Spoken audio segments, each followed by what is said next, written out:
Baik, di sini saya akan menjelaskan mengenai tentang mini riset yang telah saya lakukan dengan kelompok saya. Namun kali ini saya akan membawakan presentasinya secara individu. Oke. Nah, di sini sebelum memasuki materi, aku ingin memperkenalkan diri dulu nih. Perkenalkan, nama aku Nita Salveni Dewi, NIM 2107015010006 dari kelas F. Nah, di sini yang ingin aku jelaskan terkait tema mini riset kita yaitu adalah mengenai tentang single parents. Oke. Oke.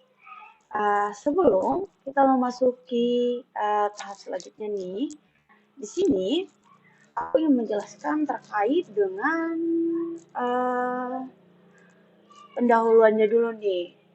Apa sih single parents itu?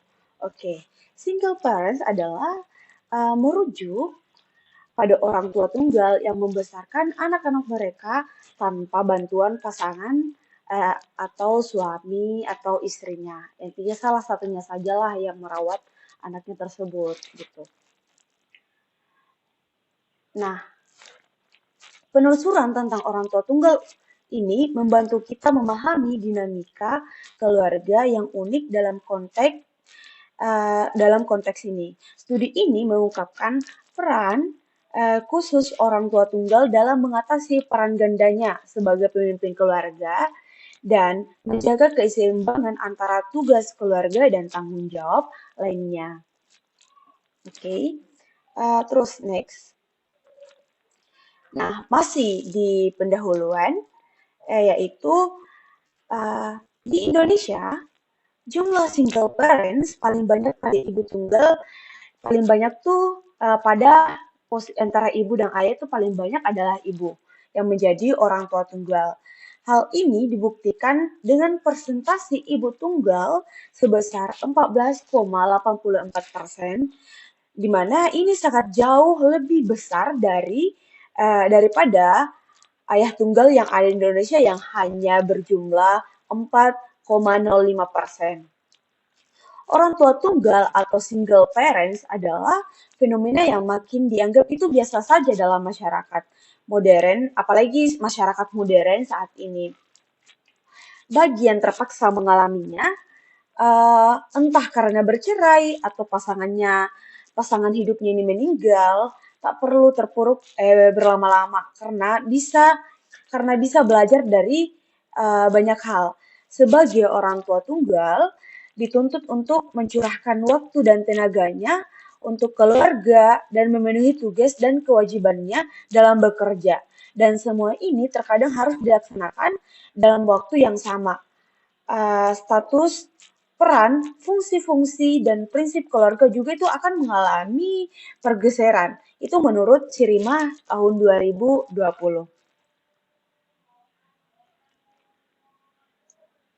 Oke, nah sekarang kita akan memasuki tentang mini riset yang kami lakukan, di mana mini riset itu melakukan teknik pengumpulan data, yaitu teknik pengumpulan data pada mini riset ini adalah teknik wawancara. Nah, Anggoro, Hamidi, dan Putra itu pada tahun 2022 mengemukakan bahwa wawancara adalah pengumpulan data dengan cara bertatap muka dan tanya jawab secara langsung dengan pihak-pihak berkepentingan yang berkaitan dengan penelitian yang dilakukan. Oke, next. Nah, di sini kita mendapatkan hasil dari wawancara kita, yaitu diantaranya adalah faktor penyebab terjadinya single parents. Oke, subjek menjadi atau berganti peran menjadi single parents dikarenakan karena faktor kematian pasangan. Nah, subjek ini menyampaikan bahwa faktor penyebab menjadi orang tua tunggal adalah karena suami subjek ini telah meninggal dunia. Berdasarkan penjelasan Harmoko tahun 2012 ini yang menjelaskan bahwa salah satu penyebab orang tua tunggal adalah sebagai akibat perceraian atau kematian pasangannya. Ditandai pada apa yang subjek katakan yaitu saya ditinggal mati oleh suami saya karena almarhum saat itu sakit keras. Next, nah di sini ada pula dampak yang terjadi pada orang tua tunggal atau perempuan single parents ini, di mana dampaknya itu berpengaruh pada kondisi keuangannya. Kondisi keuangan single parents ini sangat tidak mudah. Banyak yang mengalami tekanan-tekanan dalam mengatur keuangannya, sulit dalam bidang kehidupan karirnya. Ibu single parents itu harus pandai membagi waktu antara pekerjaan dan waktu untuk anak-anaknya. Ini dikatakan oleh Primayuni tahun 2019. Di mana ini dikuatkan oleh pernyataan subjek sendiri yang mengatakan bahwa ya kita cukupi saja dari gaji saya karena saya sebagai guru honorer juga di sekolah. Di sini yang gajinya enggak seberapa, jadi kita buat cukup-cukup saja. Terkadang kalau dari kampung kan sering ada buruh batu. Jadi saya sering ikut juga sekalian beraktivitas sama tetangga juga. Nah, itulah yang dikatakan oleh subjek. Terus apa sih dampaknya lagi? Nah, dampak kedua itu adalah di mana kondisi berpengaruh pada kondisi emosionalnya sang anak. Di mana ini berdampak pada kondisi anak secara kematangan emosionalnya. Dapat dilihat dari perilaku anak yang diasuh oleh ibu single parents yang berbeda dengan anak yang lainnya. Yang orang tua masih di mana sangat berbeda dari anak yang dirawat oleh orang tua single parents dan orang tua yang masih utuh. Itu menurut Julia et al. 2019. Oke. Nah, di sini juga subjek mengatakan bahwa anak-anak subjek ini merasa sedih dan membutuhkan sosok ayah. Dikuatkan oleh dikuatkan oleh apa yang dikatakan oleh subjek, yaitu mungkin mereka sedikit juga, mungkin mereka sedikit juga udah tidak punya toh. Nah, itulah yang dikatakan oleh subjek sebagai penguatannya. Nah, dampak selanjutnya apa sih? Gitu. Nah, dampak selanjutnya yang kita dapatkan dari hasil wawancaranya kita itu adalah orang tua atau perempuan single parents ini mendapatkan peran ganda, di mana berdampak pada peran seorang ibu yang harus menjadi sosok ibu dan juga sosok ayah yang harus bisa mengurus rumah dan mencari nafkah untuk keluarga. Ibu ini dituntut harus meluangkan waktunya dan membagi waktunya untuk mencari nafkah dan memberikan kasih sayang kepada anaknya. Dan mereka akan selalu dihadapkan oleh berbagai masalah internal maupun masalah eksternal yang akan mempengaruhi kehidupan rumah tangga.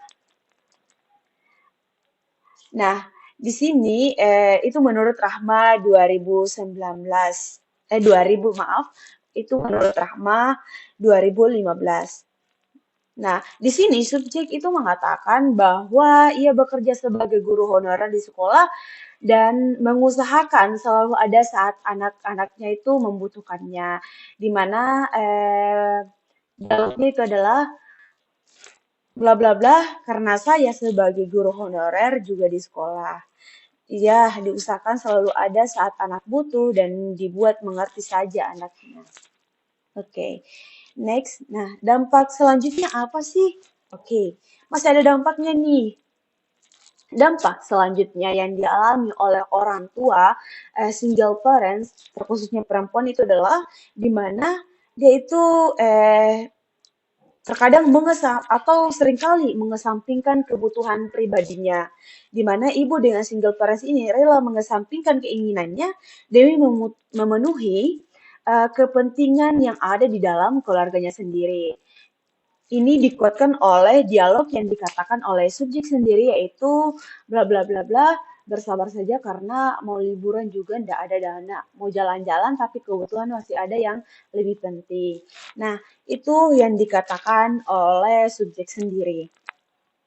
Selanjutnya itu kita akan memasuki, kita ya juga membahas tentang faktor pendukung keberhasilannya menjadi orang tua single parents. Nah, yang kita dapat pada saat melakukan riset ini atau pada saat melakukan wawancara dengan subjek yaitu kita kaitkan dengan teori stres dan ketahanannya, di mana teori stres dan ketahanan itu menyatakan bahwa orang tua tunggal ini berada dalam risiko tinggi untuk mengalami stres dan tekanan psikologis yang berlebihan. Namun, teori ini juga mengatakan bahwa kekuatan mental dan ketahanan psikologis dapat membantu orang tua tunggal ini menghadapi stres dengan lebih baik dan pulih dari tekanan yang ada. Di mana ini juga dikuatkan oleh subjek yang mengatakan bahwa peran sebagai orang tua tunggal menurut saya bukan hal yang mudah, namun perlu mental yang kuat untuk bisa menjadi orang tua tunggal yang berhasil. Nah, itu yang dikatakan oleh subjeknya sendiri.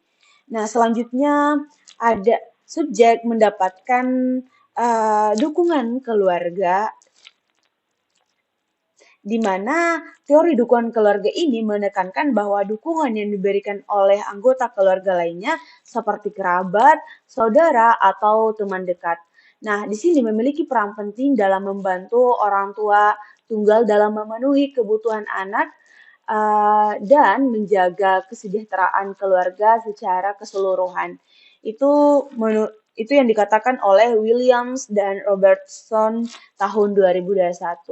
Dan ini juga dikuatkan oleh yang dikuatkan dari dialog subjek sendiri yang mengatakan bahwa saya tidak terlalu repot karena kebetulan orang tua dari suami saya, maksudnya ibu almarhum, tinggal bersama kita. Jadi ketika beliau sudah tidak ada, masih ada yang membantu saya di rumah dalam mengurus dalam mengurus rumah dan anak-anak saya. Nah, itulah yang dikatakan oleh subjek sendiri.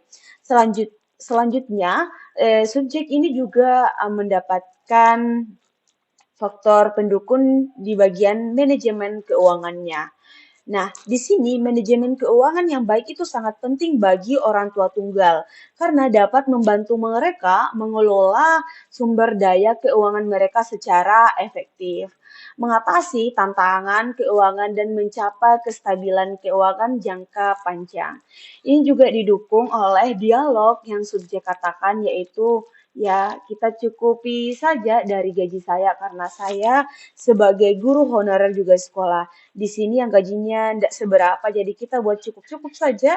Terkadang kalau dari kampung kan sering ada buruh batu, jadi saya sering ikut juga. Sekalian beraktivitas sama tetangga juga. Nah, itulah yang dikatakan.